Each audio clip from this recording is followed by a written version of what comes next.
কলকাতার সিনেমা নয়, ঢালিউডের ফিতা কাটার রাজনীতি। মঙ্গলবার অপু বিশ্বাস ফেসবুকে স্টোরিতে লিখলেন, ফিতা দেখি সবাই কাটে, আমি কাটি বলে ফিতা কাটা নায়িকা। একটি হাসির ইমোজি সঙ্গে থাকায় ভক্তরা অবিলম্বে ব্যাখ্যা খুঁজতে শুরু করলেন। কাকে উদ্দেশ্য করলেন অপু? অপুর পোস্টের সঙ্গে সঙ্গে নেটিজেনদের কল্পনা উঠতে শুরু করলো। কেউ বললেন এটি চিত্রনায়িকা শবনম বুবলিকে উদ্দেশ্য করে দেয়া। কেউ আবার বললেন না, অপু তো শুধু ফিতা কাটছে, সিনেমার মতো থ্রিলার বানাচ্ছে।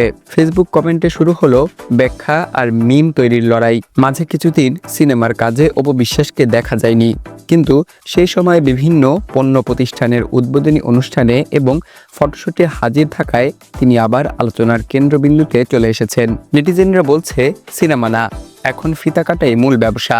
অপুর পোস্টের পরে শবনম বুবলির ভক্তরা কিছুটা ক্ষেপে গেছেন।